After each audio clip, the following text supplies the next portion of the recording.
اے پیغمبر صلی اللہ علیہ وآلہ وسلم،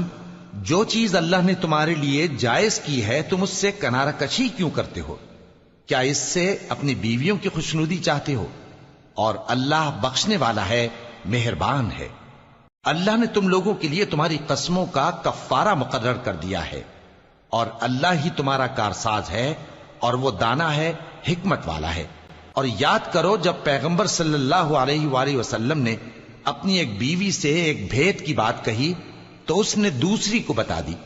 پھر جب اس نے اس کو ظاہر کر دیا اور اللہ نے اس حال سے پیغمبر صلی اللہ علیہ وآلہ وسلم کو آگاہ کر دیا تو پیغمبر صلی اللہ علیہ وآلہ وسلم نے ان بیوی کو وہ بات کچھ تو جتائی اور کچھ نہ بتائی۔ سو جب وہ بات ان کو بتائی تو وہ پوچھنے لگیں کہ آپ کو یہ کس نے بتایا؟ فرمایا کہ مجھے اس نے بتایا ہے جو سب کچھ جاننے والا ہے، خبردار ہے۔ اگر تم دونوں اللہ کے آگے توبہ کرو تو بہتر ہے، کیونکہ تمہارے دل مائل ہو ہی گئے ہیں،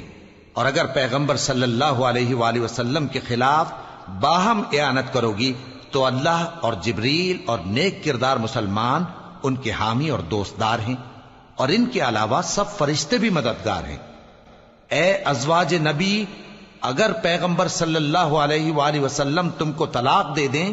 تو عجب نہیں کہ ان کا پروردگار تمہارے بدلے ان کو تم سے بہتر بیویاں دے دے، مسلمان، ایمان والیاں، فرما بردار، توبہ کرنے والیاں، عبادت گزار، روزہ رکھنے والیاں، شادی شدہ اور کنواریاں۔ مومنوں، اپنے آپ کو اور اپنے اہل و عیال کو اس آگ سے بچاؤ جس کا ایندھن آدمی اور پتھر ہوں گے، اور جس پر تند خو اور سخت گیر فرشتے مقرر ہیں۔ وہ کسی حکم کی جو اللہ ان کو دیتا ہے نافرمانی نہیں کرتے، اور جو حکم ان کو ملتا ہے اسے بجا لاتے ہیں۔ کافرو، آج بہانے مت بناؤ، جو عمل تم کیا کرتے تھے انہی کا تم کو بدلہ دیا جائے گا۔ مومنو،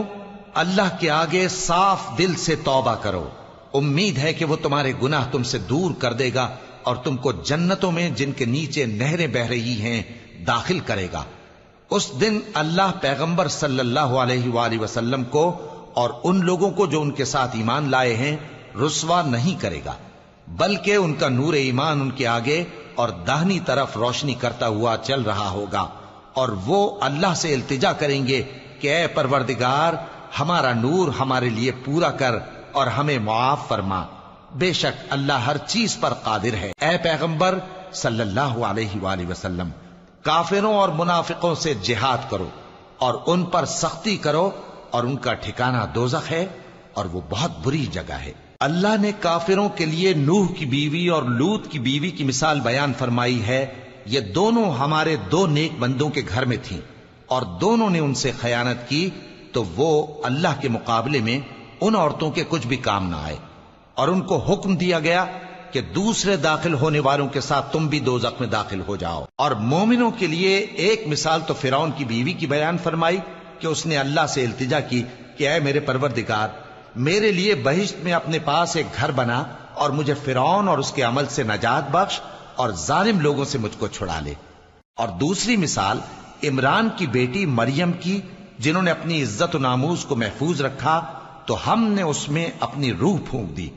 اور وہ اپنے پروردگار کے کلام اور اس کی کتابوں کو برحق سمجھتی تھیں، اور وہ فرما برداروں میں سے تھی۔